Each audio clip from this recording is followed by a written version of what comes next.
Avec Jean-Christophe Baca. Jean-Christophe, ce soir, défaite sévère quand on regarde le score du côté de Narbonne, mais votre équipe, que vous avez fait tourner sciemment, a quand même peut-être des choses intéressantes qui sont relevées ce soir.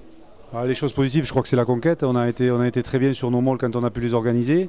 On a été très bien sur nos mêlées, même si pour moi les Narbonnais n'ont pas été sanctionnés alors qu'on était plutôt dominateurs.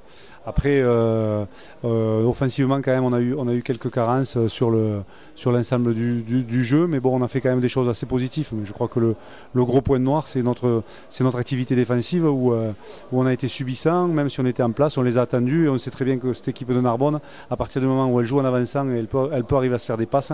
Elle est extrêmement dangereuse, elle nous l'a prouvé ce soir et ça nous a posé énormément de problèmes. On a été énormément sanctionnés parce que sur les talons en défense, on est pris énormément sur ce secteur-là.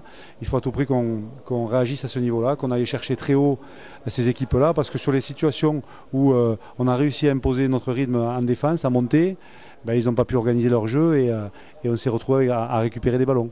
À partir du moment où on s'est retrouvé même à l'équilibre, à les attendre, on s'est fait contrer, on les a vus avancer et ça a été très compliqué de les prendre. Vous faites une très belle entame, on va dire le premier quart d'heure, premières 20 minutes où vous possédez le ballon, vous contrôlez le jeu, puis vous mettez cet essai d'entrée. Donc là c'est plutôt intéressant, puis après c'est les Narbonnais qui vous ont justement pris à leur jeu. Voilà, je crois qu'on est dans le match jusqu'à la 20e minute, on mène 13-3 je crois.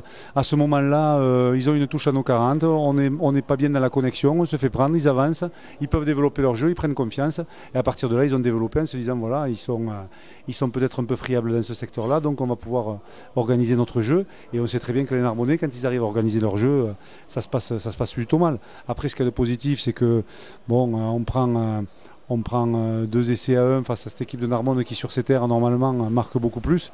Mais moi je reste persuadé que ça aurait été un autre match avec une montée beaucoup plus agressive en défense et une qualité de conservation un peu meilleure dans le secteur offensif. Ce soir, c'était aussi l'occasion de faire une revue d'effectifs un peu côté SCA avec des joueurs qui avaient peu joué, voire qui revenaient de blessures. Quel est votre regard à chaud sur ces joueurs qui ont postulé ce soir et qui seront des clients pour toute la saison? Mais il y a des joueurs qui manquent encore de rythme, on le savait, ils reprenaient, mais on sait aussi toute la qualité de ces joueurs-là.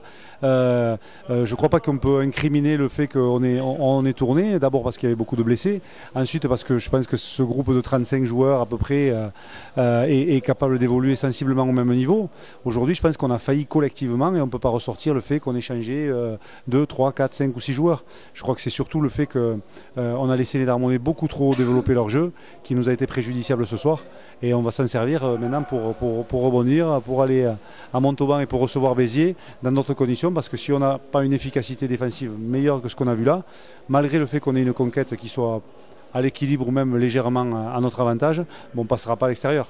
Dernière question, alors sans polémique d'abord, un regard sur le carton rouge qui m'a semblé très sévère sur Tonga, puis ensuite des nouvelles de André Hour qu'on a vu sortir à la fin de la première mi-temps. Alors pour André Hour, je crois qu'il y a sans doute pas grand chose, on va voir les examens, il a senti un léger craquement au niveau de son genou, on a préféré le sortir par sécurité.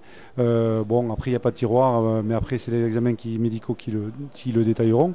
Après pour le carton rouge, j'attends de voir la vidéo, mais ça me semble extrêmement sévère dans le sens où un joueur lancé à pleine vitesse, un autre qui se baisse, je ne vois pas l'intérêt que notre joueur avec le ballon et lui mette c'est ce que je pense que les arbitres, coup de genou. Un coup de genou dans un ruck, un coup de pied dans un maul, je peux l'entendre. En pleine course, un joueur qui délibérément viendrait mettre un grand coup de genou dans la tête de son plaqueur. Je l'ai rarement vu. Je pense que c'est un geste qui est extrêmement difficile à réaliser quand on est lancé à pleine vitesse. Donc l'arbitre est seul juge. On en discutera avec lui. Je pense qu'il a jugé en son âme et conscience, il a suivi son arbitre de touche. Après, l'erreur est humaine. Nous, on a bien failli pendant 80 minutes défensivement. Je crois que l'arbitre peut avoir aussi quelques défaillances de temps en temps. Merci Jean-Christophe.